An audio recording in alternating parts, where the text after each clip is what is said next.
Prontinho, pessoal, iniciando a gravação, tá? Boa noite a todos. E hoje nós vamos falar sobre servidores de rede e sistema escada, tá? Essa parte nós vamos falar bem rapidinho, depois nós já vamos passar para protocolos, tá? Vamos passar aí uma boa parte dos protocolos. Vou explicar como que eram feitos, como que foi criado, tá? Para nós podermos dar continuidade aí à nossa matéria, tá? Então, servidores de rede e sistema escada.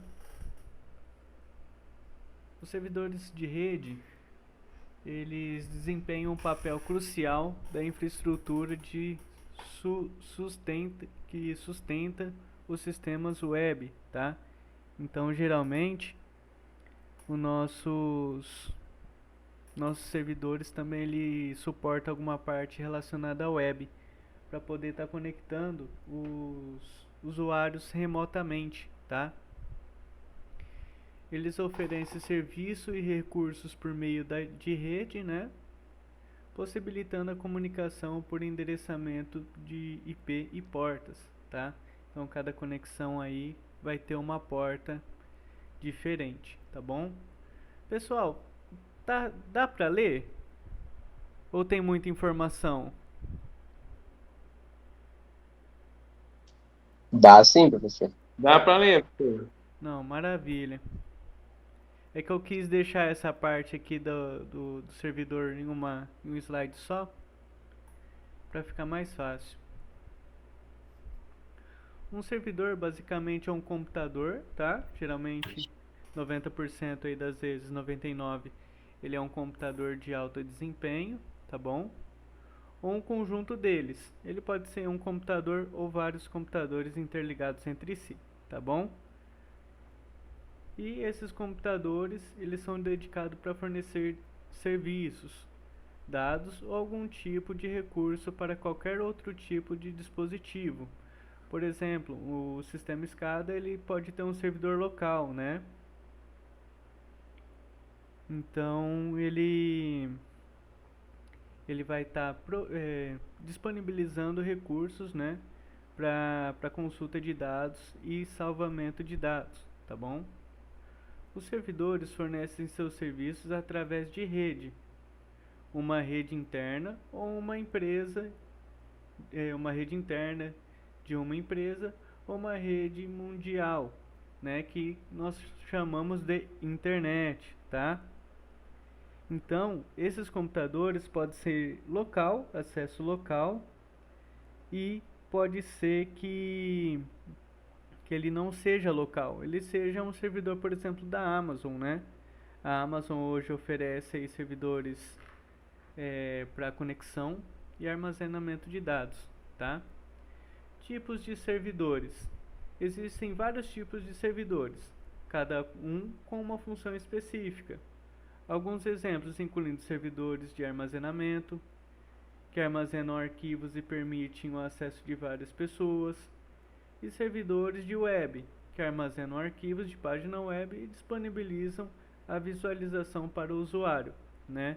Então, por exemplo, a maioria das pessoas utiliza ou já utilizou o Google Fotos, né? O Google Fotos ele armazena nossas fotos, né? Para poder tá tirando do nosso celular. Então, o Google Fotos ele é um tipo de servidor dedicado a nós usuários, tá? Comunicação em rede.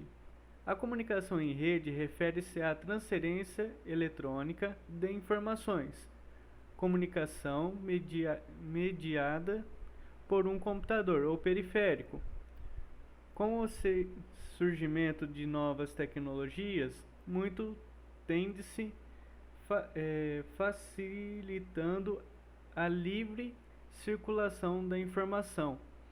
Então, antigamente, os servidores ele era totalmente para computadores, né? E hoje nós podemos acessar de todos os dispositivos que conectam na internet, né? inclusive de celulares, tá bom? Sistemas SCADA. SCADA, Supervision Control and Data Acquisition. É um sistema de controle de aquisição de dados utilizado em processos industriais e de infraestrutura crítica, né? Então, esses sistemas, eles são utilizados aí por automações, né? E muitas vezes dessas automações é em ambiente crítico, né? Há exemplo de setores como energia elétrica, água, gás e petróleo. Sua função é coletar, monitorar e controlar dados em tempo real de diferentes dispositivos, né? Sensores e equipamentos em uma rede. Então, pessoal, esses tipos de sistemas, né, ele monitora em tempo real, né? E eu coloquei aqui alguns exemplos, né, que nós estamos mais acostumados a ver, né, que é energia elétrica, água, gás, petróleo, e tem alguns outros também, né, como indústria de carro, né, automobilístico, né, tem também esses sistemas, tá? Segurança em servidores e sistema, SCADA. A segurança é um aspecto crucial em servidores e sistema SCADA. A integração de redes com características e propósitos distintos trouxe problemas relacionados com segurança. É importante implementar medidas de segurança abrangentes em toda a rede para fornecer uma defesa em profundidade com a camada de segurança em todos os dispositivos, todos os níveis. Geralmente é o nível 6, tá?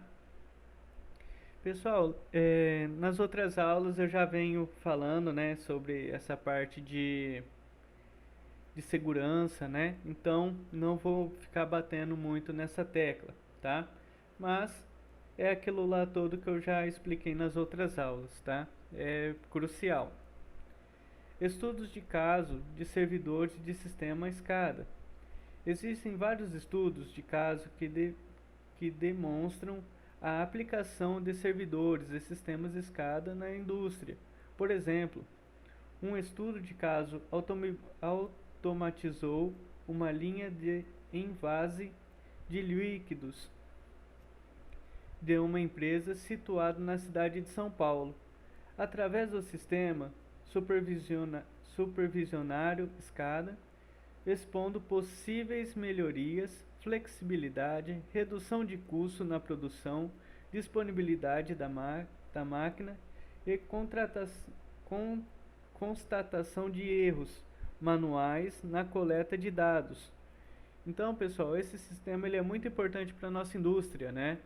Ele monitora todos os nossos equipamentos, né? Relés, entre outros, né?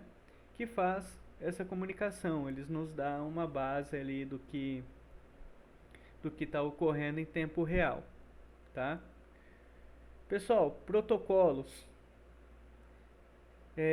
Nós vamos falar todos esses protocolos. Vou tentar passar tudo para vocês hoje, tá bom, pessoal? Senão não dá tempo de nós passar tudo o que tem que ser passado, tá bom? Então eu vou passar direto. Aí qualquer coisa vocês vão abrindo o microfone e me perguntando, pode ser? Beleza. Maravilha, ó.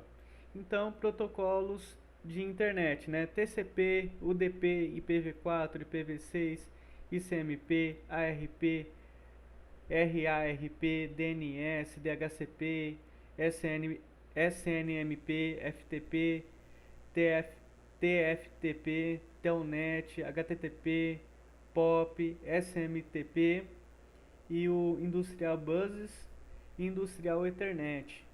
Tá? Então nós vamos tentar aí falar de tudo isso daqui um pouquinho, tá? Então vamos começar. Protocolo TCP.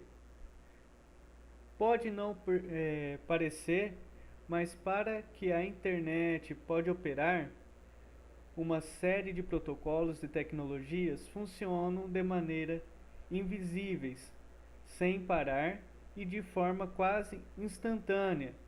Nesse sentido, o conjunto de protocolo TCP/IP está entre as tecnologias mais importantes para a rede mundial de computadores.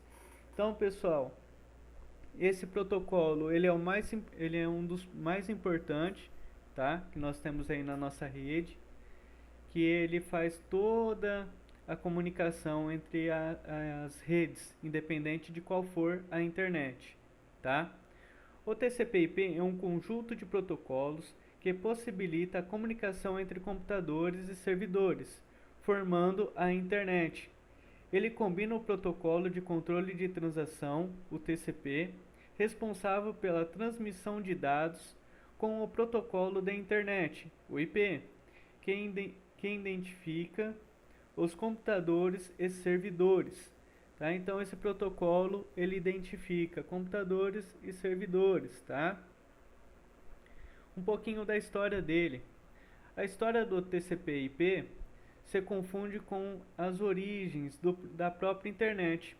O conjunto de protocolos foi desenvolvido em 1969 no Departamento de Defesa dos Estados Unidos. Ele faz parte do projeto de conhecimento como a ARPANET, uma tecnologia de documentação entre computadores que décadas mais tarde viraria a se tornar a internet como hoje conhecemos, tá? Então ele foi baseado em um projeto da ARPANET em 1969, tá? Então não é muito antigo. Esse protocolo ele não é muito antigo, mas é usado mundialmente, tá? O objetivo dos pesquisadores era criar uma tecnologia de comunicação capaz de transmitir grandes volumes de dados em alta velocidade. Na época, tal como o propósito era justificado pela estratégia militar, num período conturbado para os Estados Unidos em meio da Guerra Fria e a Guerra do Vietnã, e com os receios de cada vez mais forte sobre uma possível guerra nuclear. Felizmente a guerra nuclear nunca aconteceu, tá? Mas o desenvolvimento da tecnologia seguiu agora nas gigantes tecnológicas e em universidades nos Estados Unidos e no Reino Unido. Um dos primeiros testes do protocolo TCP/IP ocorreu em 1975 entre a Universidade de Stanford, nos Estados Unidos, e a University College London, na Inglaterra. Ao longo dessa década seguintes, o desenvolvimento da tecnologia se juntaria a outros avanços, como a criação do HTTP, para a formação da internet tal como é conhecida hoje, tá? Então, pessoal, a história, né, do TCP/IP, ele surgiu por causa da Guerra Fria entre os Estados Unidos, tá? E a Guerra do Vietnã, numa possível guerra nuclear, que felizmente não aconteceu, né? Menos mal. Mas então, através dessa necessidade, surgiu o nosso TCP/IP, tá bom? Mas como que funciona, né? Embora apenas dois protocolos estejam evidenciados no nome TCP e IP, a tecnologia funciona por meio de camadas, que trabalham em conjunto para garantir a transmissão, integridade e segurança dos dados conforme eles viajam pela web, né, pela internet. A divisão do TCP/IP em camada existe porque, desta forma, a transmissão de dados pode ser padronizada e realizada do modo independente dos dispositivos envolvidos no processo. Então, o que acontece? Eu posso estar transmitindo dados, né, mandando um WhatsApp do meu celular para um computador que está conectado no WhatsApp, está na web, tá? Acessando algum site pelo meu computador ou pelo meu celular. Então, por que isso ocorre? Através por causa do protocolo TCP/IP, tá? Por isso que ele é tão importante na nossa internet e muitas das vezes nós nem percebemos esses protocolos, né? De tão rápido que ele é. Isso é, não importa o sistema operacional, a arquitetura do seu processador ou a linguagem de programação envolvida, por ser um modelo padronizado e processado de maneira uniforme. O TCP/IP garante que seus dados serão transmitidos da forma correta, tá? Então abaixo nós vamos dar uma olhada como que essas camadas. Eu não coloquei a imagem, pessoal. Depois a hora que eu mandar esse slide para vocês eu coloco. Mas é só uma camada só. Camada de aplicação, não onde que esse TCP/IP ele é aplicado, né? A camada de aplicação refere-se aos programas de protocolo que o TCP/IP deve utilizar para iniciar a transmissão de dados, fazendo um paralelo com o serviço postal. A camada de aplicação seria o momento de escolher qual serviço você quer utilizar, dependendo do elemento que deseja enviar. Por exemplo, você pode contratar um serviço dos Correios para enviar um telegrama ou uma transportadora para enviar uma caixa. No universo digital não é diferente. Um navegador de internet pode utilizar protocolos como o HTTP e o HTTPS para realizar a comunicação a partir das URLs. O que é URLs, né? São os sites, tá? Então o site que a gente acessa chama URL, tá? Enquanto isso, um cliente de transferência de arquivos, como o FileZilla, pessoal, é um aplicativo de FTP, tá? É muito utilizado aí pelos programadores para poder estar transmitindo arquivos para servidores, tá? Inclusive eu mesmo utilizo muito o FileZilla. Eu transfiro muito arquivo, né, para clientes. Então eu uso o FileZilla para poder estar fazendo essa transferência. Utiliza o protocolo FTP. Já um serviço de e-mail geralmente utiliza o protocolo SMTP, né? Então cada tipo de serviço utiliza um tipo de protocolo. O TCP ele é encarregado desses protocolos, tá? Então por isso que ele é o principal.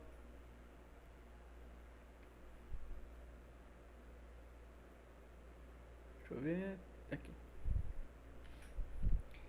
A camada de transporte refere-se ao protocolo de controle de transmissão, da sigla TCP/IP. Ela é diferente como ela define como os dados serão transmitidos entre as duas partes do processo, como o seu computador e o servidor, no qual o site está hospedado, por exemplo. Segundo, com o paralelo do serviço postal, a camada de transporte seria a preparação do seu pacote para o envio. O serviço define qual meio de transporte será utilizado e como o pacote será embalado para que chegue no seu destino intacto, entre outras medidas. Para isso, a camada de transporte estabelece os canais de comunicação de transferência de dados, todos eles independentes dos hosts, né, dos equipamentos, independente de qual for o equipamento, e responsável por garantir cada byte. O byte é uma unidade de medida, tá, pessoal? Que compõe os dados em questão serão transmitidos de forma íntegra. O que é esse de forma íntegra? Não vai ter avaria, né? Eu acesso o Google, a hora que eu dou Enter eu vou acessar o Facebook? Não. se eu clicar lá, eu quero acessar o Google, eu vou acessar o Google, tá? É nesta camada que os dados são divididos em pacotes enumerados, criando uma sequência lógica que será verificada nas camadas seguintes, para garantir que o processo seja concluído como processos, né? Então, o que que acontece? Esse processo com esses outros processos, eles dividem em os pacotes eles são divididos em subpacotes, né? Vamos supor que é uma caixa grande e dentro dessa caixa tem outros pacotes, né? Que vai ser entregue ao destinatário, tá bom? Além disso, é a camada de transporte que define para onde os dados devem ser enviados e a taxa de transferência deve ser realizada. Então vamos lá, pessoal. Vamos supor que nós compramos aí um equipamento, um computador, né? Um celular novo. E esses equipamentos geralmente eles vêm o aparelho, fonte, né? Cabos.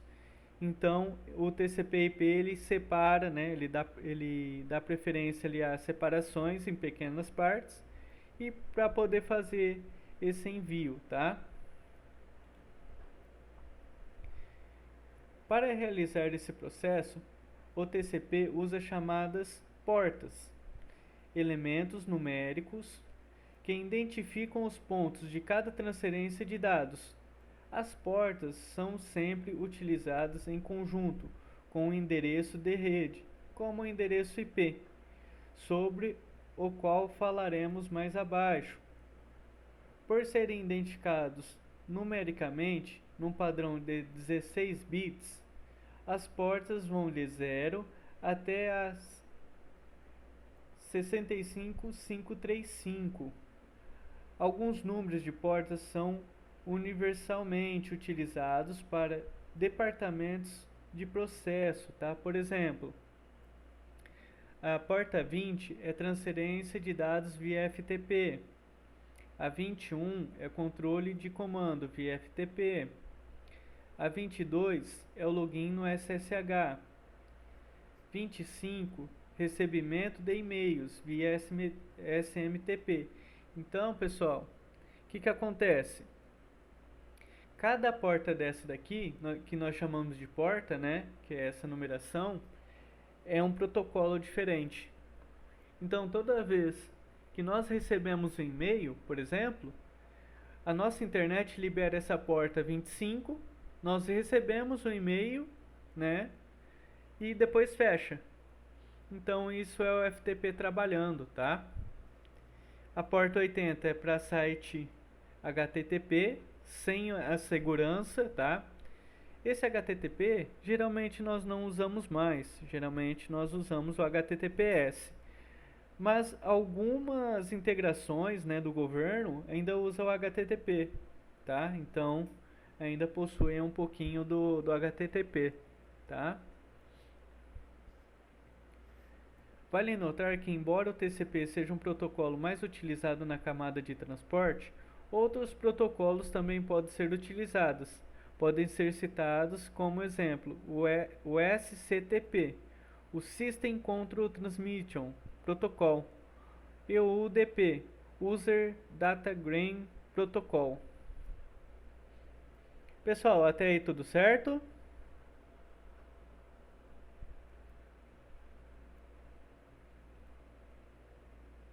Tudo certo, professor. Beleza. Agora nós vamos falar do UDP, tá? Então, o UDP é o User Datagram Protocol, ou UDP. É um protocolo de comunicação utilizada em toda a internet para transmissões especialmente sensíveis ao tempo, tais como reprodução de vídeo ou pesquisas de DNS. Ele aceita as comunicações ao não estabelecer formalmente uma conexão antes que os dados sejam transferidos. Isso permite que os dados sejam transferidos muito rápido, mas também pode fazer com que pacotes se percam no destino, em trânsito, né? Até eu chegar no destino, tá? Além de criar oportunidades em exploração na forma de ataques de DOS, né? Ataques de negação. Então, pessoal, ao contrário do TCP, o UDP ele não filtra e ele não direciona certinho, né? Ele não garante a integridade dos dados até o destinatário, tá? Então, geralmente,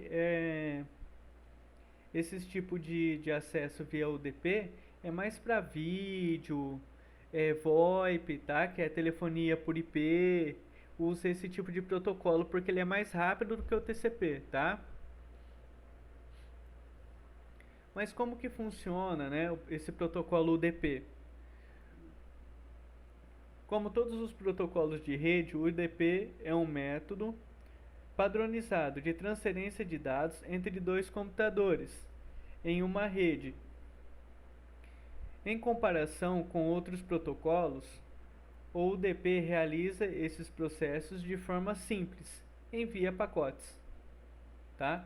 Unidades de transmissão de dados diretamente para o computador de destino, sem estabelecer uma conexão antes, indicado a ordem desses pacotes ou verificado se ele chega como previsto. Os pacotes UDP são denominados datagramas, tá?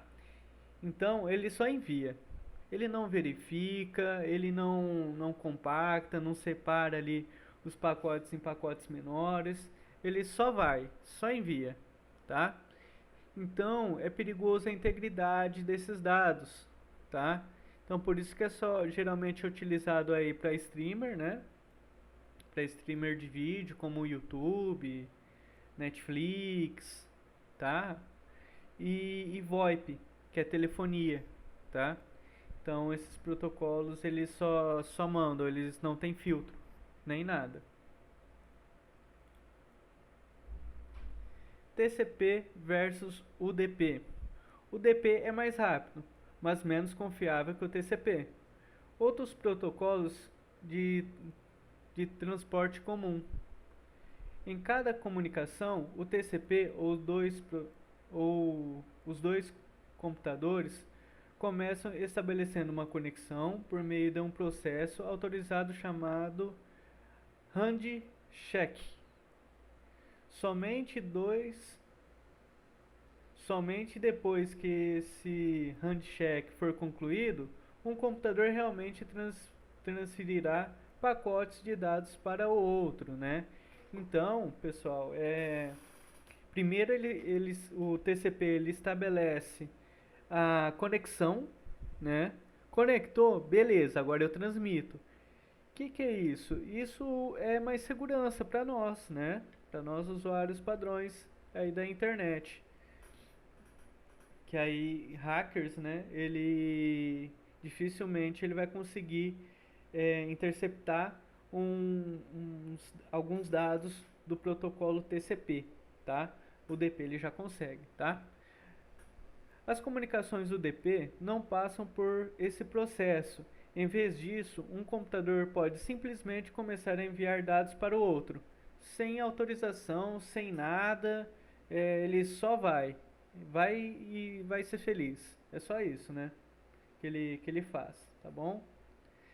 Além disso, as comunicações TCP indicam a origem em que os pacotes de dados devem ser recebidos e confirmam se os pacotes chegam como previsto, né? Então o protocolo TCP ele fala, ó, chegou certo? Chegou, opa, então vou retornar para a pessoa que me enviou falando que está certo, tá? Se um pacote não chegar devido, por exemplo, a um congestionamento na rede, né, intermediárias, o TCP exige que ele seja reenviado. As comunicações UDP não incluem nenhum dessas funcionalidades, né? Então, o TCP, ele reenvia algum pacote perdido, né? Se extraviou algum pacote, ele reenvia. O UDP, se enviou, enviou. Se não enviou, não enviou. Então, não tem nenhum tipo de funcionalidade deste tipo, tá? Essas diferenças criam algumas vantagens, como o UDP não exige um handhack, tá? Ou que se verifique se os dados chegam corretamente. Ele é capaz de transmitir dados muito mais rápido que o TCP, né? Então o TCP ele é pouquíssima coisa. Hoje em dia, pessoal, é pouquíssima diferença entre o UDP e TCP em relação à velocidade, tá? Hoje o avanço da tecnologia e a rede que nós temos hoje em dia, ele é bem mais rápido, tá? No entanto, essa velocidade cria alguns dilemas. Se um datagrama UDP se perder em trânsito, ele não será reenviado. Como resultado, os aplicativos que utilizam o UDP devem ser capazes de tolerarem erro, perda e duplicações. Então, pessoal, o UDP para envio de dados sigilosos ou importantes, ele ele é, ele não dá certo, tá? O UDP ele é complicado, tá?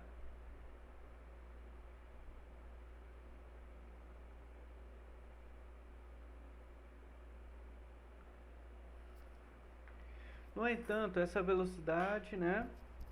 Ele o TCP ele é um pouco mais lento, tá? Tecnicamente, essa perda de pacotes é menos uma falha do UDP do que uma consequência de como a internet é construída. A maioria dos roteadores de rede não utilizam a organização de pacotes e a confirmação de chegada por design. Por exemplo, exigiria uma quantidade inviável de memória adicional. O TCP é uma forma de preencher essa lacuna quando um aplicativo o exige. Então, pessoal, o roteador ele não tem essa capacidade de organizar pacotes, tá? Então, por isso que é bem melhor estar utilizando aí o TCP para esse tipo de requisito, tá? Mas para que é usado, né, o DP? O DP, como, como, como comumente usado em comunicação sensíveis ao tempo, onde ocasionalmente descarta pacotes, é melhor do que esperar. O tráfego de voz e vídeo geralmente é enviado usando esse protocolo, porque ambos são sensíveis ao tempo e projeta para lidar com alguns níveis de perda.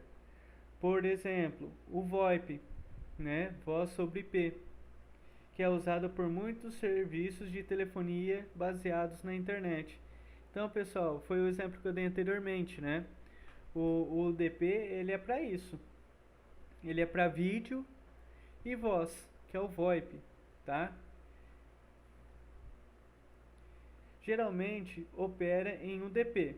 Isso ocorre porque uma conversa telefônica estática é preferível a uma que seja cristalina, mas muito atrasada. Então, pessoal, quando é voz, né, telefonia, como o nosso celular via VoIP, né, geralmente não pode ter latência, né, não pode ter essa distância, né, não pode atrasar. Então o DP ele é para isso, tá bom? Isso também faz parte do ODP, o protocolo ideal para jogos online. Das mesmas formas como os servidores de DNS precisam ser rápidos e eficientes, eles também operam por meio do UDP. Então, os jogos, né, jogo de que utiliza, né, a internet, ele também é via UDP também, tá?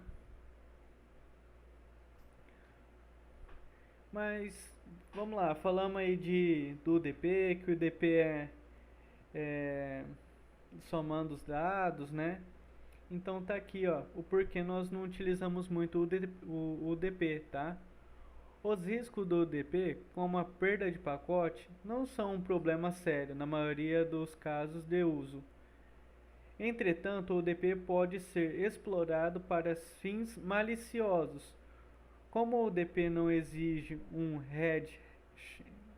headshark, os invasores podem imundar um servidor-alvo como tráfego UDP, sem antes obter a permissão desse servidor para iniciar a comunicação. Então, pessoal, o que acontece? Eu consigo fazer um brute force, né? Um ataque DDoS ou DDoS. Aí você escolhe como vocês desejam falar. Que eu posso mandar pacotes UDP para esse servidor, né? Esse servidor ele não vai estar sabendo aonde que está vindo, tá? E dependendo do servidor, ele pode ficar tão sobrecarregado que ele pode me retornar alguns dados, tá? Dados esses que não era para ele ter retornado, tá? Então isso é um pouco perigoso por causa de utilização do UDP. Um ataque de inundação de UDP típico envia um grande número de datagramas UDP para portas aleatórias em seu computador-alvo. Isso força o alvo a responder com um número igualmente grande de pacotes ICMP, que identifica que essas portas não podem ser acessadas. Os recursos de computação necessários para responder a cada datagrama fraudulento pode esgotar o alvo, resultando em uma negação de serviço para o tráfego legítimo, tá? Então, pessoal, eu vou deixar depois um link, que foi da onde que eu peguei esse artigo, tá?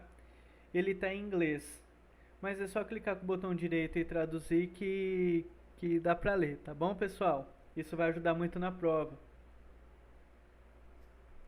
As organizações podem se defender contra ataques de inundação de UDP, com vários métodos. Um deles é limitar a taxa de resposta dos pacotes ICMP, embora essa abordagem também possa filtrar pacotes legítimos.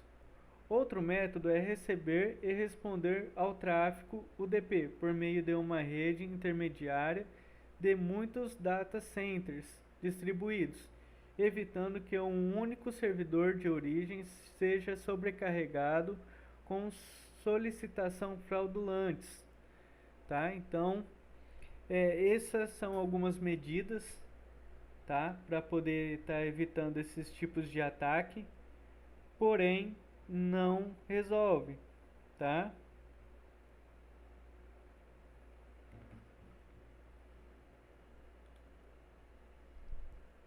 Pessoal, agora nós vamos falar sobre IPv4 versus o IPv6, tá? Protocolo de internet, que é o IP, é o que permite que computadores e dispositivos se comunicam através de uma rede mundial de computadores. Existem hoje duas versões de IP, chamado IPv4 e IPv6. Ambos são usados para identificar dispositivos conectados a uma rede, mas existe uma série de distinções entre elas. O protocolo de internet versão 4, ou IPv4, é a primeira e mais conhecida versão do protocolo da internet. Ele permite da abordagem de entregar de melhor esforço, né? O que não garante a entrega dos dados nem a quantidade do serviço. Isso significa que os usuários podem enfrentar atrasos ou outros problemas dependendo de quanto tráfego tiver na internet. O IPv4 também é um protocolo sem conexão, que transmite os pacotes de dados sem garantir seu dispositivo destinatário está pronto. A vantagem desse tipo de protocolo é que ainda pode enviar pacotes através de camadas alternativos, no caso de congestão da rede ou falhas do roteamento. Essa versão do IP usa o endereço de 32 bits, o formato com o qual a maioria das pessoas está familiarizado quando se fala de endereçamento de IP. O endereço IP consiste em 4 números decimais entre 0 e 255, separado por 3 pontos, tal como exemplo, 192.0.2.146. O espaço de 32 bits pode oferecer até 4,3 bilhões de endereços. Contudo, alguns grandes blocos desse endereço são reservados para a rede privada e estão indisponíveis para o uso público, né? Então, pessoal, o IPv4 hoje em dia você não encontra mais, tá? Quem tem, tem, quem não tem, não tem, tá? Ele surgiu na época quando surgiu a internet, né? E quem construiu o IPv4 não sabia o avanço disso, né? Então, para eles, 4,5, cadê aqui? 4,5 bilhões de endereço, né? Daria, na época, né? 4,3 bilhões no caso, né? Daria na época. Mas hoje, como um usuário tem aí 5, 4 dispositivos aí conectados à internet, né? Hoje em dia não dá mais, tá bom? O protocolo de internet versão 6, ou IPv6, é a versão mais nova do IP, também conhecida como Internet Protocol Next Generation, ou IPNG. Ele funciona de maneira similar ao protocolo de versão 4, IPv4, oferecendo endereços únicos para todos os dispositivos conectados à internet. Contudo, ao contrário do IPv4, o IPv6 usa um endereçamento de 128 bits, em contraste com o formato de 32 bits do IPv4, tá? O espaço de endereçamento de 128 bits oferece cerca de 341 decilhões de endereços, ou 1028 vezes mais endereços que o IPv4. Pessoal, eu não sei nem quanto que é 341 decilhões. Esse número é surreal, tá? Então, como se fosse 1024 IP para um usuário, tá? O endereço IPv6, também tanto números quanto letras, ele é escrito usando 8 grupos de número hexadecimais, 4 dígitos separados por 2 pontos, né? Então, por exemplo, 20.1.db8.333.3.4444. E assim sucessivamente, tá? Então o endereçamento IPv6 ele é bem melhor do que o IPv4, tá? E esse IP ele já vem junto com a nossa rede, tá? Já está disponibilizado aí em todas as operadoras e essas operadoras ela inclui junto com o IPv4. Então geralmente é rodado IPv4 e IPv6 na mesma rede, tá?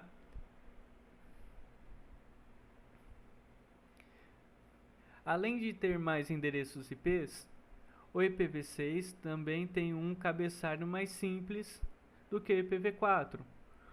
Um cabeçalho do IP é a meta-informação, localizada no início de um pacote de IP. Tá? Então, por exemplo, esses Esse primeiro, segundo e terceiro grupo aqui é o endereçamento de IP da minha rede local, né? É a minha rede inicial e o resto é do destino, tá?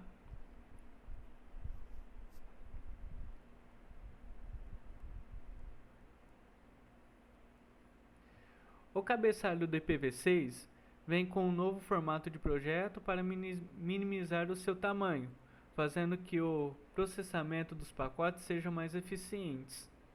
Outra diferença entre o IPv4 e o IPv6 é que a versão mais recente elimina a necessidade do tradução de endereço de rede, que é o NAT, restaurando a conectividade de ponta a ponta na camada do IP. Tá? Então, pessoal, o IPv4 ele precisa do NAT para poder estar traduzindo, né, esse endereço. E já o IPv6 já não, tá? Ele também faz como que seja mais fácil de implementar e implementar serviços como Voice over, né, Internet Protocol ou VoIP e Quality of Service, que é o QoS. Mas por que precisa dessas duas versões de IP, né?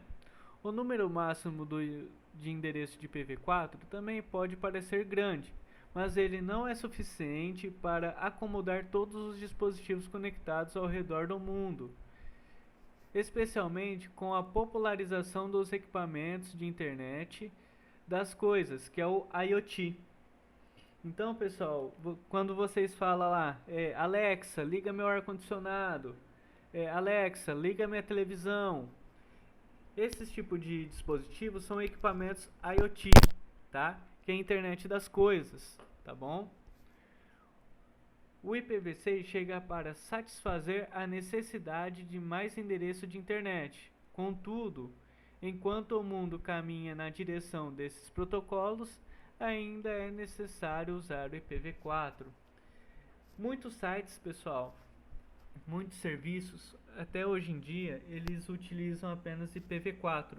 Eles não utilizam o IPv6, tá?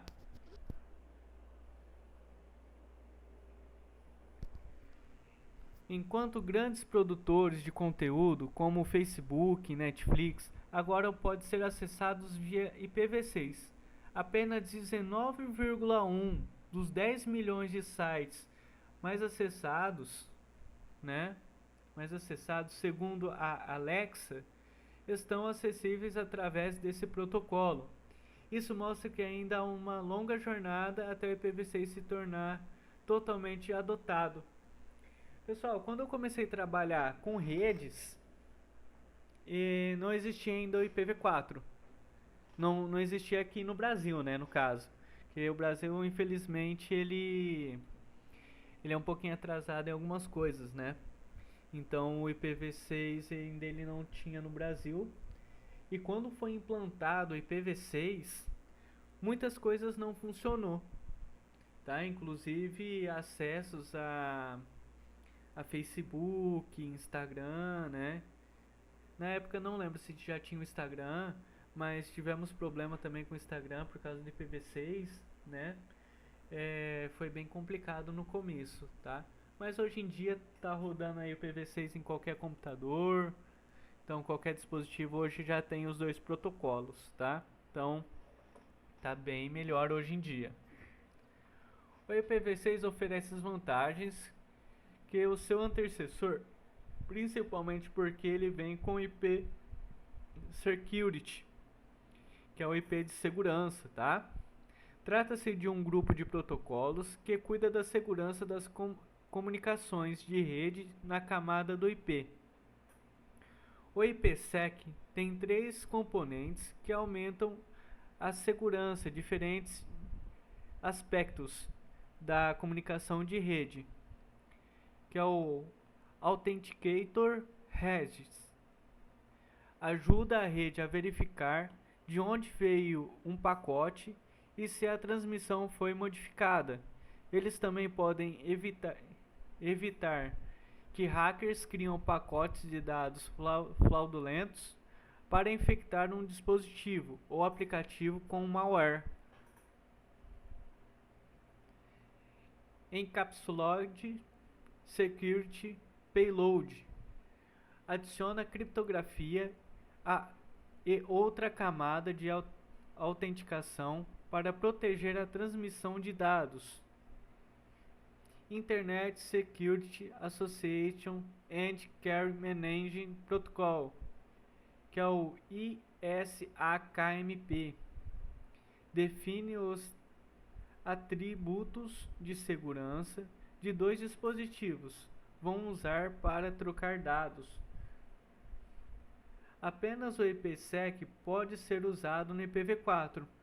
Seu uso depende dos provedores de rede e dos usuários finais. Além disso, as frameworks não vai funcionar em comunicação baseada em NAT. Tá? Então o protocolo NAT do IPv4 aqui não funcionaria, tá? Outro benefício de segurança do IPv6 é que ele pode rodar criptografia de ponta a ponta e verificação de integridade, dificultando ataques dos tipos main in the mend, que é o meeting. O IPv6 também usa o protocolo Security Netboard Discovery, o SEND, resultando numa maior segurança na resolução de nomes. Isso faz que seja mais fácil, mais difícil, né, no caso, para criminosos redirecionarem um tráfego entre dois hosts legítimos e observam ou manipulam a conversa, né? Então esse tipo de protocolo eles bloqueiam, né, que os hackers modificam sites, né, colocam os sites mais ou menos igual para as pessoas caírem em golpes, tá? O IPv6 pode trazer melhorias, soluções de segurança que o IPv4, mas esses recursos de segurança também dependem que o IPv6 esteja projetado e implementado de maneira adequada. Também é essencial ativar o firewall, o sistema de controle de acesso e os softwares de antivírus, tá, pessoal? Então não adianta nada aí nós tivermos uma rede, né, segura se nós não tivermos aí um antivírus, um firewall ativado, né, no sistema, tá?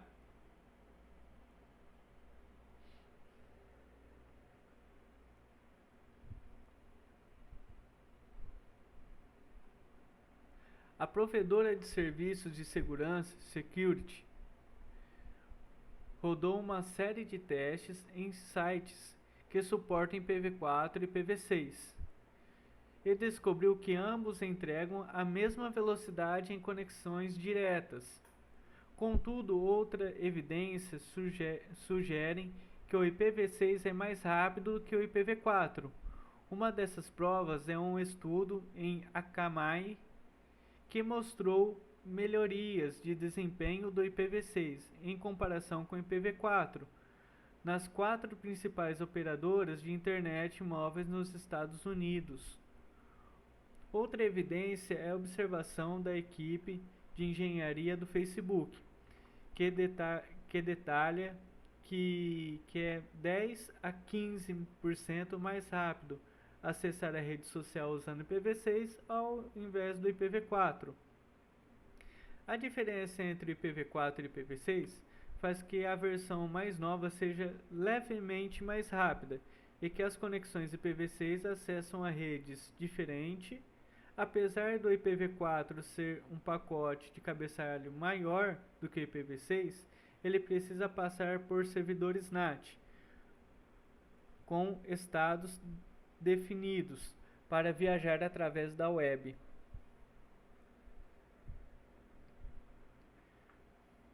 Apenas poucos endereços IPv4 estão disponíveis hoje em dia.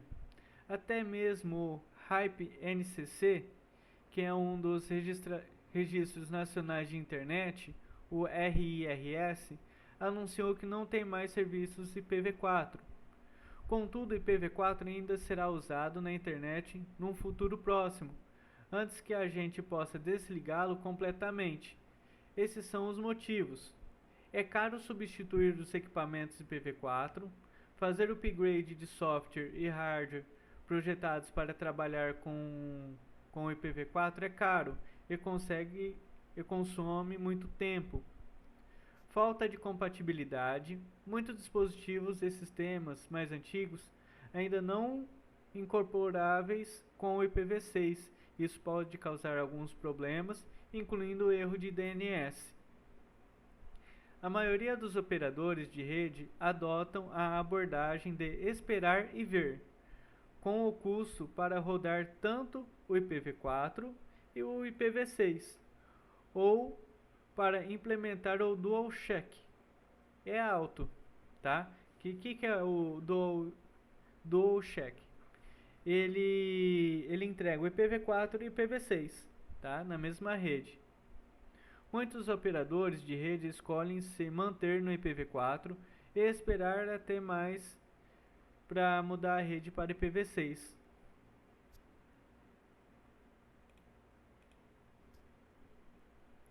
O uso do NAT. Essa tecnologia estende os endereços IPv4, já que permitem que os usuários distribuem um único endereço IPv4 através de milhares de dispositivos, a um custo baixo. Né? Vamos lá, o que é um NAT? É como se fosse, vamos colocar aí, 10 pessoas. E 10 pessoas têm um único endereçamento, né? Tem um único endereço. Então, todas as pessoas saem para entregar os pacotes desse endereço, tá? Então, não é um único endereço para uma pessoa. É um endereço para várias pessoas, tá? O endereço IPv4 são vendidos e reutilizados. Empresas e organizações que precisam de endereço IPv4 ainda podem comprá-los através de corretores de endereços. Pessoal, tá bem difícil achar IPv4, tá? O último bloco que a NET Barretos comprou, né, que eu lembro, foi da África. Então, quando ele foi implantado na NET Barretos, os nossos usuários pesquisavam, né, vídeo no YouTube, e a Netflix estava apontando para o servidor da África. Então tava tudo na língua deles lá. Então demora bastante ali uma semaninha para poder estar implantando também IPv4, e para achar IPv4 é bem difícil, tá?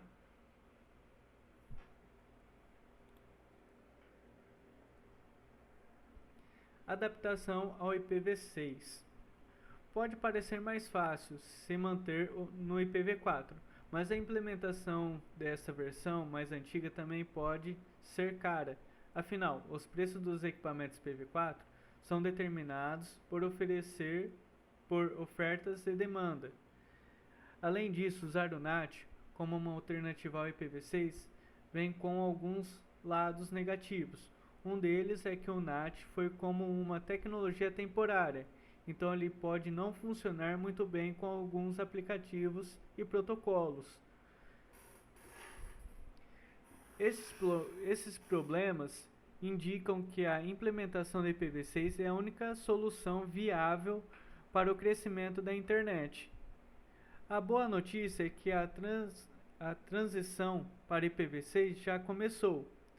De acordo com o Google, a adoção mundial do IPv6 está atualmente em 37% dos endereços. Hoje em 2024, tá, pessoal? Esses dados. Conforme mais provedores de acesso à internet, o ISPs, oferecem de telefonia móvel e outras grandes empresas migram para o IPv6. Também aumenta o número de sites que suportam tecnologia de usuários que vão fazer upgrades de seu software.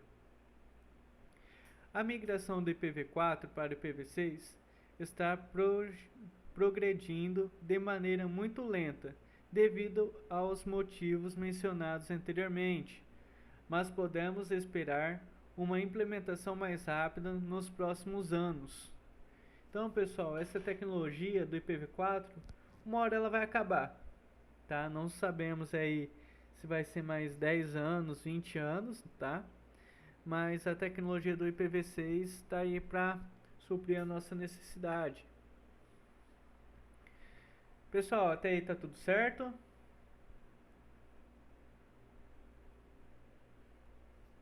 Certo. Beleza.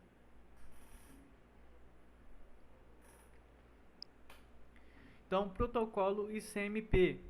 O que é protocolo de mensagem de controle da internet? ICMP. O protocolo de mensagem de controle da internet é um protocolo que os dispositivos de rede usam para comunicar problemas, como a transmissão de dados. Nessa definição do ICMP, uma das principais maneiras pelas quais o ICMP é usada é determinar se os dados estão chegando ao seu destino e no momento certo. Isso torna o ICMP um aspecto importante do processo de relatório de erros e testes para ver como uma rede está transmitindo dados. No entanto, ele também pode ser usado para realizar ataques de negação de serviços distribuídos, o DOS, tá? Que nós falamos anteriormente. A maneira como o ICMP trabalha na comunicação em rede é semelhante à comunicação que acontece entre um carpinteiro que constrói uma casa e uma loja de material de construção. A loja envia pregos, assoalhos, madeiras de cobertura, isolamento e muito mais, desde que cada componente chegue na outra certa, né? Então, vamos supor aí, eu pedi areia, né? Aí, essa empresa me traz areia e retorna um papel já assinado, né? Ó, recebi. E é isso que o CMP faz. Por exemplo, quando o carpinteiro começa a construir uma parede, ele pede 28 caibros, 5 kg de prego e uma porta.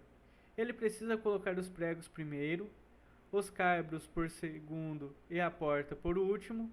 A loja de materiais de construção os envia nesta ordem, mas a porta chega primeiro. Isso não vai dar certo, porque não tem como pendurar uma porta sem ter primeiro uma parede, né? Assim o carpinteiro pede que a loja reenvie os pregos e os caibros. E a loja os reenvia, dizendo ao motorista para seguir um caminho diferente. O ICMP funciona como a comunicação entre o carpinteiro e a loja. Ele transmite mensagens do receptor para o remetente sobre os dados que devem chegar. Se os dados não chegar ao receptor ou forem recebidos na ordem errada, o ICMP informa o remetente para que os dados possam ser reenviados. Desta forma, o ICMP é simplesmente um protocolo para comunicar informações sobre dados, mas não gerencia os dados em si. Além disso, ele não tem seu próprio nível dentro do modelo de interconexão de sistemas abertos, o OSI, que descreve as sete camadas envolvidas na transmissão de rede. Entretanto, o ICMP pode ajudá-lo a ver porque ele é uma ferramenta tão valiosa, mas também é importante entender como o ICMP pode ser usado em ataques DOS, que podem ameaçar a organização. Mas por que usar, o protocolo ICMP? O uso numérico de um ICMP é para relatar erros, sempre que dois dispositivos estão conectados pela internet. O ICMP pode ser usado para criar erros que podem ir do dispositivo de recebimento para o dispositivo de envio, se algum dos dados não chegarem conforme o esperado. Por exemplo, pacotes de dados extremamente grandes podem ser enormes demais para um roteador gerenciar. Neste caso, o roteador descartará o pacote de dados e transmitirá uma mensagem para o ICMP, ao remetente informando do problema. Outro uso comum do ICMP é como uma ferramenta de diagnóstico para avaliar o desempenho de uma rede. O Transfer Route e o Ping usam o ICMP. O Transfer Route e o Ping são mensagens enviadas sobre os dados forem transmitidas com sucesso. Quando o Transfer Route é usado, os dispositivos pelos quais um pacote de dados passou para chegar ao seu destino são exibidos no relatório. Isso inclui o roteador físico que manipulam os dados.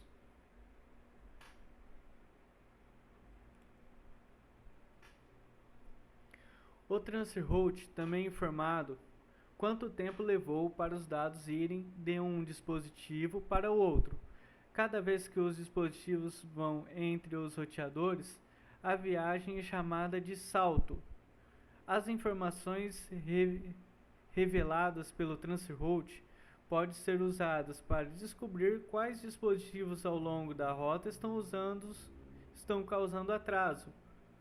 Um ping é semelhante ao Transfer Route, mais simples.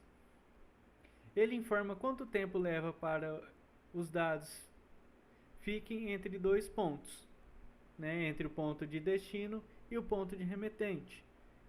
O ICMP facilita o ping porque a solicitação de eco ICMP e a resposta de eco são usadas durante o processo de ping. O ICMP também é usado para prejudicar o desempenho da rede. Isso é feito usando a inundação de ICMP. Um ataque Snurf é um ataque ping da morte, que sobrecarrega um dispositivo na rede e impede a funcionalidade normal.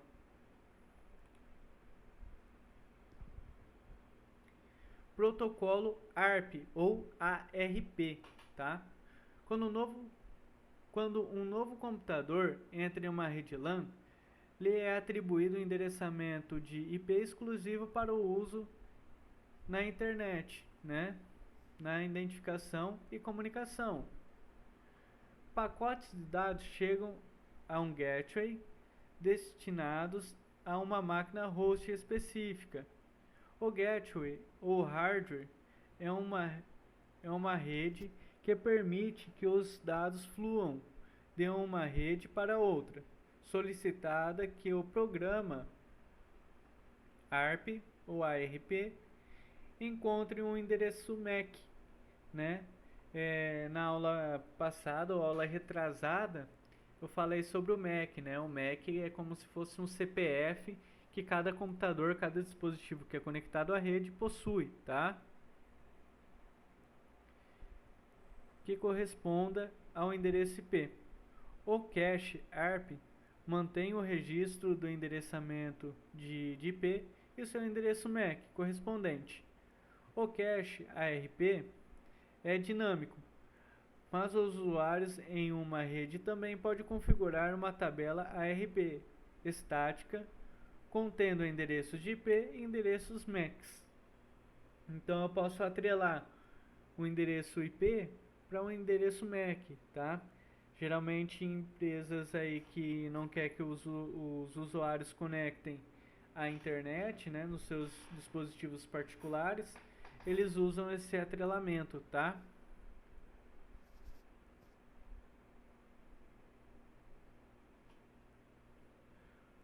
Os caches ARP são mantidos em todo o sistema operacional de uma rede Ethernet IPv4. Sempre que um dispositivo solicita um endereço, o MAC para enviar os dados para o outro, dispositivos conectados à LAN.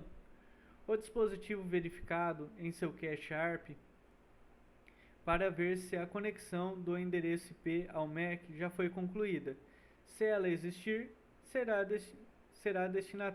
desnecessário fazer uma nova solicitação. No entanto, se a conversão ainda não tiver sido realizada, a solicitação de endereço de rede será enviada ao ARP, será executado.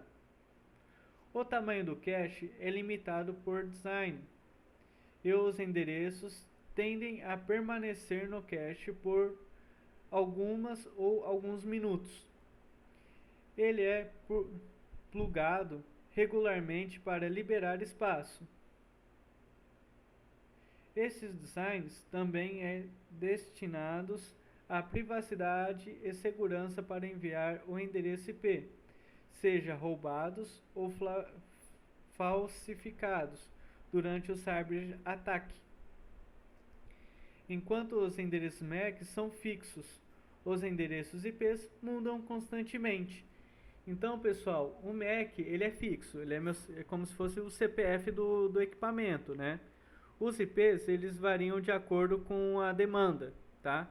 Então eu posso estar conectado aí na faixa 192.168.0.1 e pode ser que eu desconectar e conectar novamente, eu conecto em 192.168.0.100, né? Então varia de acordo aí com a demanda, tá? No processo de limpeza, o endereço não utiliza. No processo de limpeza, os endereços não utilizados são excluídos, assim como quaisquer dados relacionados a tentativas maliciosas, tá? Ou mal sucedidas também de comunicação, tá? Com computadores não conectados e à rede ou que não estejam ligados. Quais são os tipos de ARP? Existem diferentes versões e casos de uso de ARP. Vamos dar uma olhada em alguns, tá? ARP de proxy. O ARP de proxy é uma técnica pela qual um dispositivo proxy em uma determinada rede responde à solicitação do ARP para um endereço IP que não está nesta rede. O proxy está ciente da localização do destino do tráfego e oferece seu próprio endereço MAC como destino. Então, pessoal, se eu tiver alguma rede paralela e essas redes estiverem interligadas via proxy, ela vai ter essa conexão, tá? ARP gratuito. O ARP gratuito é quase como um procedimento administrativo realizado para uma forma do host em uma rede simplesmente anunciar ou atualizar seu endereço IP para o MAC. O ARP gratuito não é suscitado por uma solicitação de ARP para converter um endereço IP em um endereço MAC. O ARP reverso ou RARP. As máquinas hosts não conhecem seu próprio endereço IP. Podem usar o protocolo de resolução de endereços reversos para descobertas. Então, pessoal, os computadores eles não sabem quais são os seus próprios IPs, tá? Então, isso é direcionado ao ARP reverso, tá? ARP inverso. Enquanto o ARP usa o endereçamento IP para localizar o MAC, o IARP usa o endereço MAC para localizar o endereço IP. Então ele faz ao contrário, ele pega o MAC, que é único, né, para cada dispositivo tem um, e ele verifica qual IP que está atrelado a esse MAC. Mas por que o ARP é necessário? O ARP é necessário porque o endereço de software, endereço IP, do host ou computador conectado à rede precisa ser traduzido para o endereço de hardware, o endereço MAC. Sem o ARP, o host não poderia descobrir o endereço hardware de outro host. A LAN mantém uma tabela ou diretório que mapeia esse endereço IP para os endereços MAC dos diferentes dispositivos, incluindo terminais e roteadores desta rede. Essa também, ou diretório, não é mantida pelo usuário, nem mesmo pelos administradores de TI. Em vez disso, o protocolo ARP cria entradas instantaneamente. Se o dispositivo de um usuário não souber o endereço de hardware do host de destino, o dispositivo enviará uma mensagem para cada host na rede solicitando este endereço. Enquanto o host de destino apropriado souber a solicitação, ele responderá com o endereço de hardware, que será armazenado no diretório ou tabela ARP. Se o ARP não for suportado, podem ser feitas entradas manuais nesses diretórios.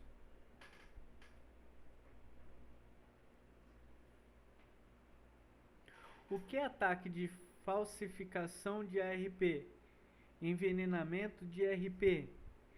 A falsificação de ARP também é conhecida como roteamento de veneno, DARP, ou envenenamento de cache, de ARP.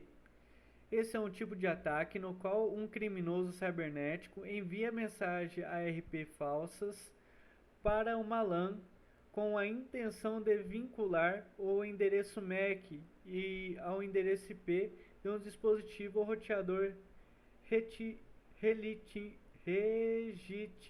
legítimo da rede, tá? O link permite que os dados do computador da vítima sejam enviados para o computador do atacante, em vez do destino original. Os ataques de falsificação de ARP podem ser perigosos, pois informações confidenciais podem ser transmitidas entre computadores sem o conhecimento das vítimas. A falsificação de ARP também permite outras formas de ataque cibernético, incluindo o MTP, tá? Então, o ataque man-in-the-demand é um tipo de espionagem na qual o atacante cibernético intercepta, transmite e altera a mensagem entre duas partes que não têm ideia do que o terceiro está envolvido para roubar informações. O invasor pode tentar controlar e manipular as mensagens de uma das partes ou de ambas das partes para obter informações confidenciais. Como esse tipo de ataque usa software sofisticado para imitar o estilo e o tom das conversas, incluindo ataques baseados em texto e voz. Um ataque TIMITM é difícil de interceptar e frustrar. Um ataque MITM ocorre quando o malware é distribuído e assume o controle dos navegadores da web de uma vítima. O navegador em si não é importante para o atacante, mas os dados que a vítima compartilha sim, porque podem incluir nomes de usuário, senha, números de conta e outras informações confidenciais compartilhadas em bate-papos e discussões online. Uma vez que tem controle, o invasor cria um proxy entre a vítima e o site legítimo, geralmente um site falso parecido, para interceptar quaisquer dados entre a vítima e o site legítimo. Os invasores fazem isso com sites de comércio eletrônico e serviços bancários online para capturar informações pessoais e dados financeiros. Um ataque de negação de serviço, ou DOS, é aquele que um criminoso cibernético tenta sobrecarregar sistemas, servidores e redes como tráfego para impedir que o usuário os acessem. Um ataque de DOS de maior escala é conhecido como ataque de negação de serviço distribuído, o DDoS, onde um número muito maior de fontes é usado para inundar um sistema de tráfego. Esse tipo de ataque exploram vulnerabilidades conhecidas em protocolos de rede. Quando um grande número de pacotes é transmitidos para uma rede vulnerável, os serviços podem facilitar para ficar sobrecarregados e em seguida indisponíveis. Por que eles deixam indisponível? Para depois atacar novamente, tá? Aí o segundo ataque ele pega os dados. O que é RARP?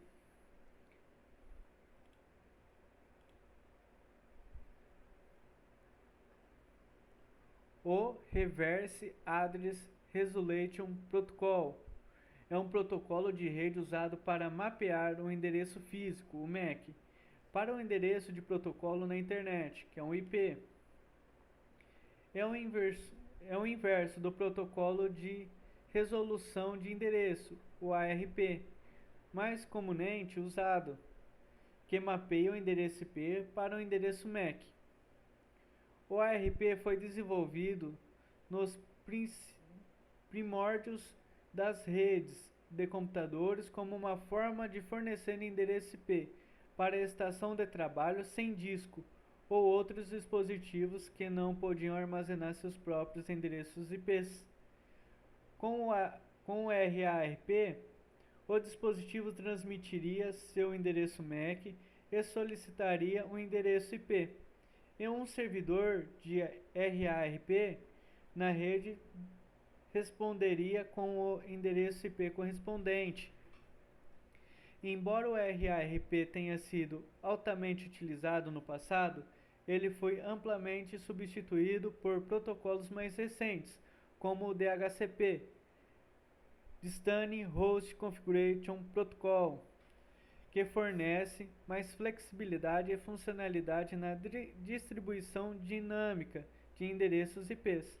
No entanto, o RARP ainda é usado em algumas aplicações especializadas, como inicialização de sistemas embarcados e configuração de dispositivo de rede, como endereçamento pré-atribuídos.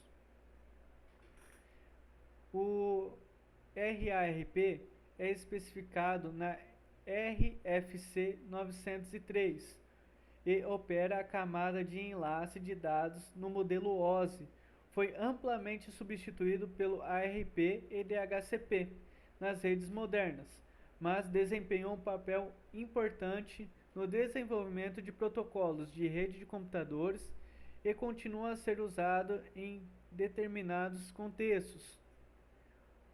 O RARP é a abreviatura de Reverse Address Resolution Protocol, que é um protocolo baseado em redes de computadores empregados por um computador cliente para solicitar o seu endereço IP de uma tabela ou cache de protocolo de resolução de endereço de um servidor gateway.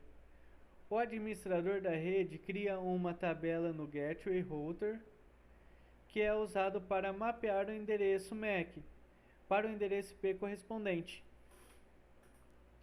Este protocolo é usado para comunicar dados entre dois pontos em um servidor.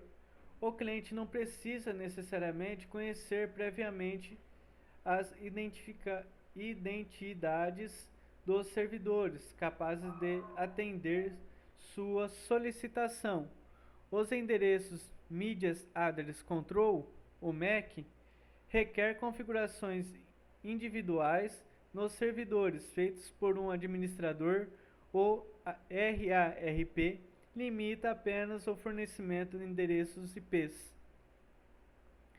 Quando a máquina substituta é configurada, a máquina pode ou não ter discos anexados que podem armazenar permanentemente o endereço IP para que para o programa cliente RARP solicite o endereço IP do servidor RARP do roteador. O servidor RARP retornará o endereço IP para a máquina, acreditando que uma entrega foi configurada na tabela do roteador. O que é o DNS, né? Os servidores de DNS, Domination Name System, ou Sistema de Nome de Domínios, são os responsáveis por localizar e traduzir para o número IP, o Internet Protocol, os endereços dos sites que digitamos novos navegadores, tá? O que acontece? Sem o DNS hoje em dia, nós não seríamos nada, tá? Ele é responsável por estar mapeando aí a rede, né, os nossos URLs, né, os sites, para poder estar resolvendo essa numeração. Então, por exemplo, aqui no exemplo, ó, eu estou buscando aí o DNS, né, e digito o Google, né? O Google vai me retornar, o DNS vai me retornar esse IP aqui de cima, ó. 216, 58, 217, 46. Então fica essa comunicação direta, tá?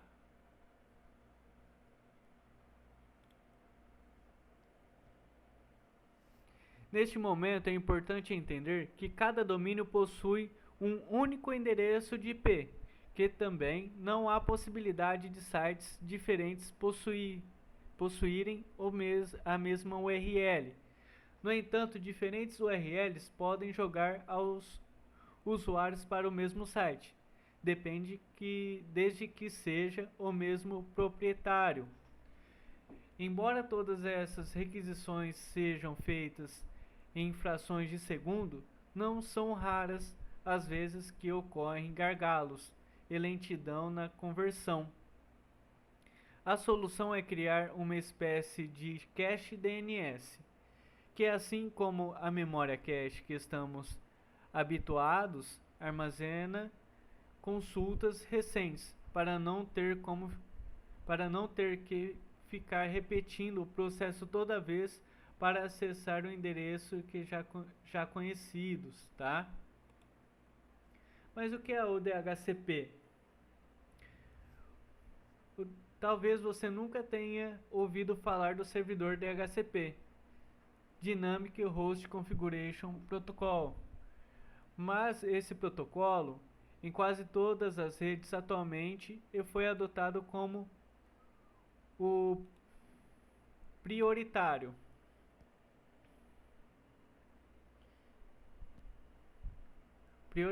Desde outubro de 1993. Ele tornou-se o sucessor do BOO, embora mais simples, rapidamente ficou limitado diante os atuais exigências para a rede de conexão. Então, pessoal, ó, aqui no canto direito tem o servidor DHCP, né? E ele vai distribuindo esses protocolos, tá? Pessoal, até aí tá tudo certo? Vocês não dormiram não, né? Tranquila. Tudo certo, senhor. Tudo certo, professor. Hoje o slide ficou um pouquinho grande, hein, pessoal? Ficou com 40 páginas. Eita, pega. Não, mas já tá Nossa, acabando né? já. É muito conteúdo, mas dá pra...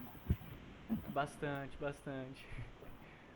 Afinal, o que é o protocolo DHCP? O protocolo de configuração dinâmica de host, ou simplesmente DHCP, é o nome de um servidor TCP/IP, tá? Ele trabalha junto com o TCP/IP, que oferece serviço de configurações dinâmicas em redes. sem o usuário perceba ao se conectar a uma rede, esses serviços fornecem automaticamente entre o IP, máscara de subrede, gateway padrão, endereço de IP e um ou mais servidores DNS, WINDS, e sufixos de pesquisa do DNS, para que o dispositivo do usuário possa utilizar a rede e obter acesso aos recursos disponibilizados nela e acesso à internet, se houver. Mas como funciona o servidor DHCP? Resumidamente, o protocolo DHCP trabalha na seguinte forma: um dispositivo com suporte ao protocolo envia uma requisição DHCP e os servidores, ou o servidor DHCP, que capturem esses pacotes irão responder se o cliente se enquadra alguns critérios. Esses critérios, hoje em dia os equipamentos já se enquadram em todos, tá? Então vocês não vão ter problemas de falta de DHCP. Com um pacote com informações como endereço de IP, máscara de subrede e outros dados opcionais, como servidores de DNS e o gateway padrão. Qual é a importância do servidor DHCP? O DHCP é um protocolo muito importante para o funcionamento da maioria das redes atuais e é uma ferramenta essencial para os administradores de rede por permitir configurar grandes quantidades de dispositivos em rede sem qualquer configuração manual. Então, quando eu conecto numa rede qualquer, ele automaticamente ele vai atribuir todos esses protocolos, tá? Sem que eu coloque ele manual. Que é chato, né? Troquei de rede, eu tenho que configurar. Pera aí. Demora lá 20 minutos para configurar. Troquei de rede, tem que configurar de novo. Então daqui é tudo manual, tá? Os próprios servidores eles já se encarregam com isso. O que é o SNMP? O SNMP simplesmente, é o Simple Network Management Protocol. É um protocolo do conjunto TCP/IP, usado para monitorar e gerenciar dispositivos como servidores, standalone, roteadores e switches. O SNMP coleta, organiza e envia dados dos elementos de uma rede IP, auxiliando na identificação de eventuais falhas.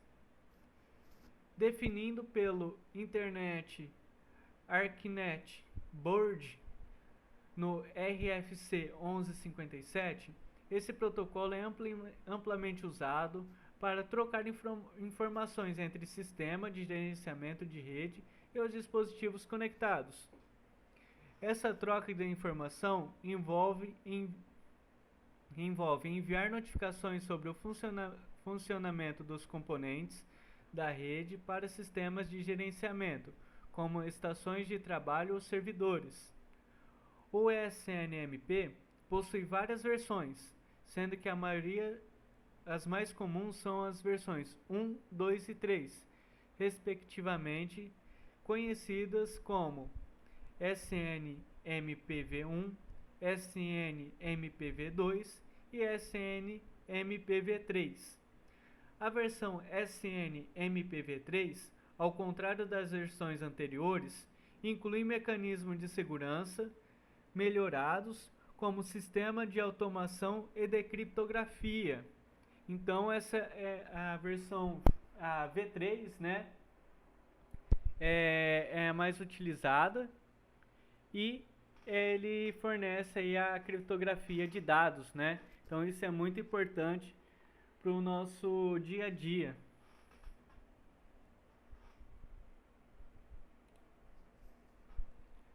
Mas quais são os componentes básicos do protocolo, Para funcionar o SNMP, usa alguns componentes básicos que trabalham em conjunto, possibilitam o monitoramento e o gerenciamento de elementos conectados conectados na rede, né? Conectados entre si. Eles são o Network Management System, o NMS, também conhecido como Estação para Gerenciamento de Rede. Esses sistemas são os responsáveis por monitorar e controlar os elementos conectados. Gerentes SNMP. Esses são programas especiais que residem nos dispositivos gerenciados.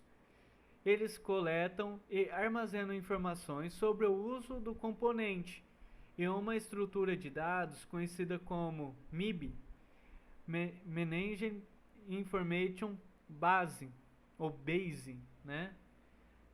Quando uma estação de gerenciamento solicita informações, o agente recupera esses dados da MID e envia de volta para os usuários. Então, isso daqui é como se fosse uma alternativa do cache. Tá? Então, essa alternativa chama de MID. Tá? O MID é Managing Information Base. É a estrutura de dados que contém informações sobre o componente gerenciado. Cada entrada da MID é identificada por um identificador único conhecido como OID, Object Identifier.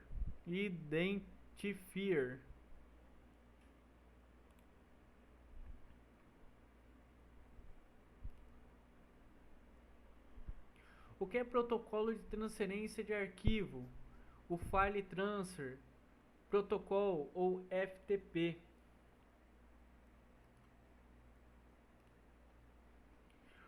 O protocolo de transferência de arquivo, ou File Transfer Protocol, FTP, é um protocolo de rede padrão usado para a transferência de arquivo de um host para outro por meio de rede baseado em TCP, como a internet. O FTP funciona abrindo duas conexões que conectam os computadores, tentando se comunicar entre si. Uma conexão é designada para os comandos e respostas que são enviados entre dois clientes, e o outro canal lida com a transferência dos dados. Durante uma transmissão FTP, há 4 comandos usados pelos computadores, servidores ou servidores proxy que estão se comunicando. Eles são enviar, obter, alterar diretório e transferir. Ao transferir arquivos, o FTP usa 3 modos diferentes: bloquear, transferir e compactar. O modo de fluxo permitido, que o FTP gerencia informações de uma sequência de dados sem nenhum limite entre eles. O modo de bloco separa os dados em blocos. E o modo de compressão, o FTP usa o algoritmo chamado de Lempel-Zip para compactar os dados. Então o FTP, pessoal, ele nada mais é do que um gerenciador de arquivo, tá? Que eu posso transferir aí de um lugar para o outro, tá? Uma das principais razões pelas quais empresas e indivíduos modernos precisam de FTP é sua capacidade de realizar transferência de tamanho de arquivos grandes. Ao enviar um arquivo relativamente pequeno, como um documento no Word, ou maioria dos métodos serve, mas como o FTP, você pode enviar centenas de gigabytes de uma vez e ainda obter uma transferência suave ou uma transmissão suave, tá? A capacidade de enviar quantidades maiores de dados, por sua vez, melhora o fluxo de trabalho, como o FTP permite que você envie vários arquivos ao mesmo tempo. Você pode selecionar vários e, em seguida, enviar todos ao mesmo tempo, sem serviço de FTP. Você pode ter que enviar um a um, quando você poderia estar realizando outro trabalho. Por exemplo, se você precisa transferir uma grande seleção de documentos importantes da sede para um escritório remoto, mas se tiver uma reunião para participar em 5 minutos, você pode usar o FTP para enviá-los todos de uma vez. Mesmo que leve 15 minutos para a transferência ser concluída, o FTP pode lidar com isso, liberando você para participar desta reunião. Pessoal, eu uso muito o FTP, tá? Então esse tipo de arquivo de transmissão, né? Realmente é muito rápido, tá? Geralmente eu transfiro aí arquivo de 1 GB ou mais. Então esses arquivos, eles são relativamente grandes, né? E é muito rápido transferir, pessoal, muito rápido, tá?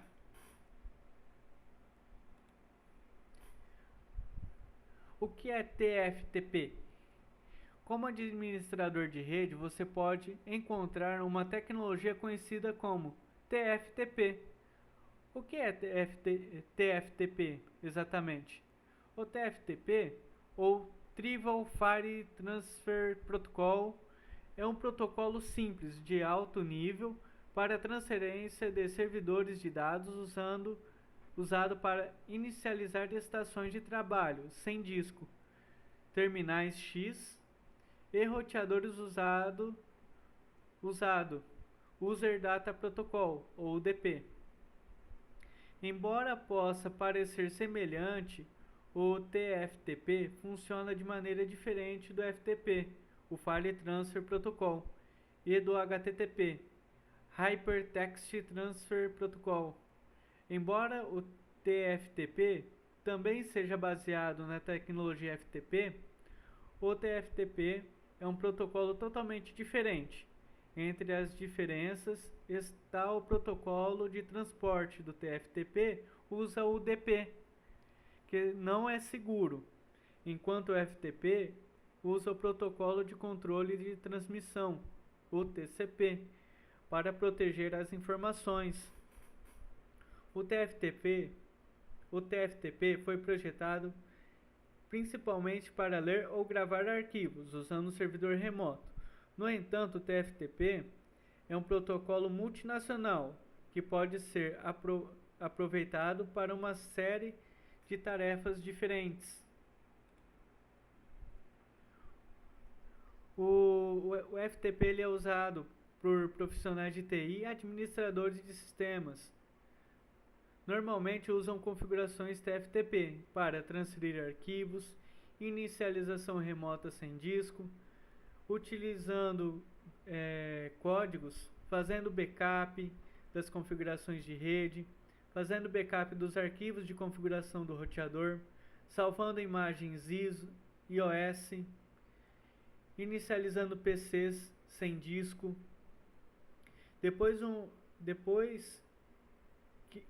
Depois que uma estação de trabalho for inicializada a partir de uma ROM de uma placa de rede, sua inicialização TFTP fará o download de um programa e o executará a partir de um servidor central.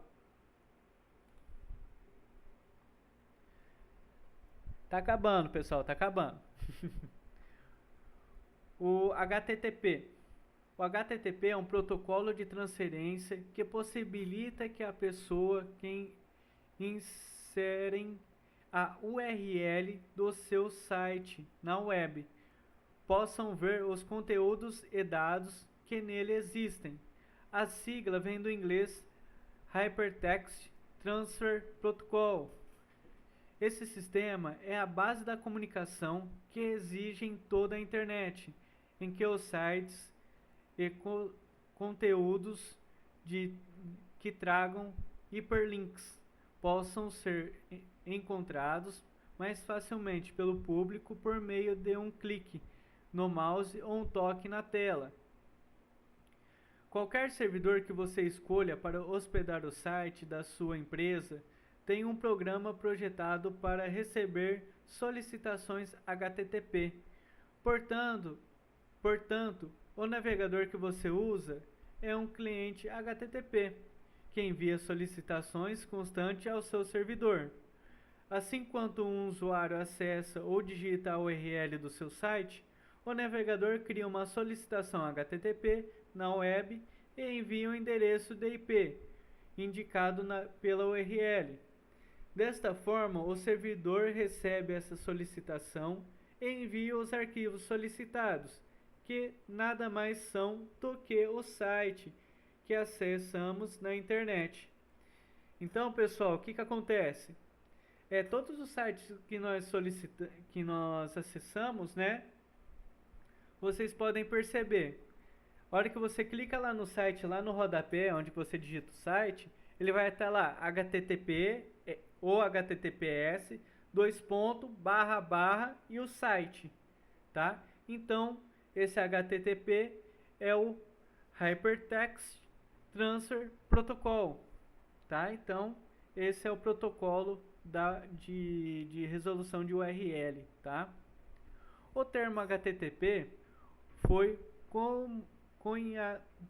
cunhado do Ted Nelson em 1965 no projeto Xanadu, que por sua vez foi inspirado numa versão dos anos 30 por Vannevar Bush, referente ao sistema MEMEX de recuperação e gestão de informação baseado em microfilmes descritos em seu ensaio de 1945, As Why Men Trained.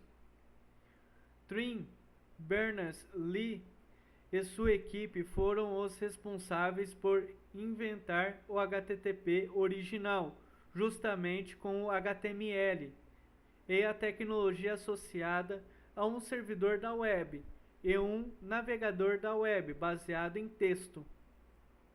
Berners-Lee propôs pela primeira vez o projeto World Wide Web em 1989, hoje conhecido como World Wide Web. A primeira versão do protocolo tinha apenas um método chamado GET. O que é o GET, pessoal? É solicitação, eu solicito, tá? Que solicitava uma página de um servidor que tinha como responsável a página HTML. A primeira versão documentada do HTTP foi liberada por Dave Reid em 1995, e sua finalidade era expandir o protocolo como operações estendidas, negociação estendida, informações mais ricas, vinculada a um protocolo de segurança que se tornou mais eficiente, adicionando métodos e campos de cabeçalho adicionais.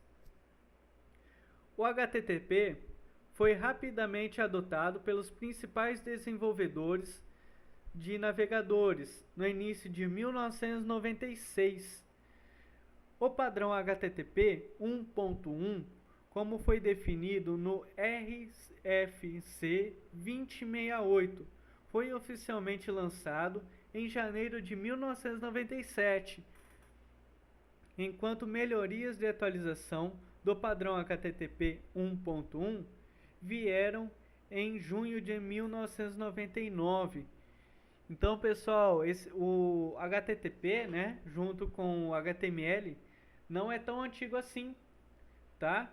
Então, ele tomou aí proporção em 1999.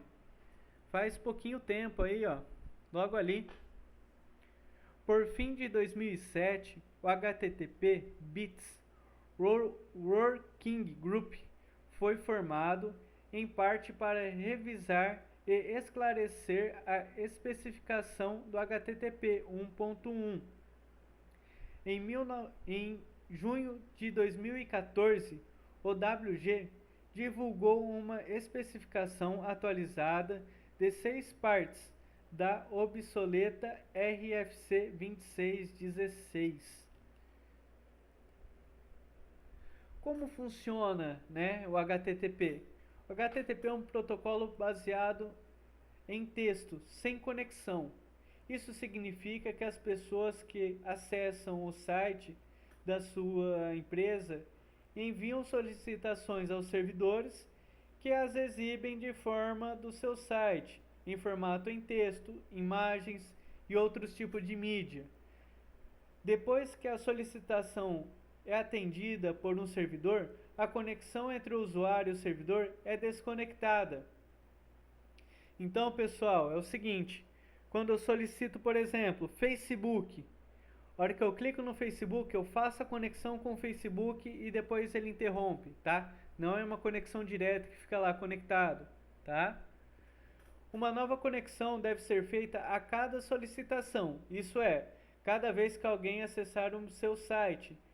Em suma, quando alguém digita a URL do seu site em um navegador, é isso que acontece. Se a URL pertencer a um domínio próprio, o navegador primeiro se conecta ao servidor e recuperará o endereço IP correspondente ao servidor.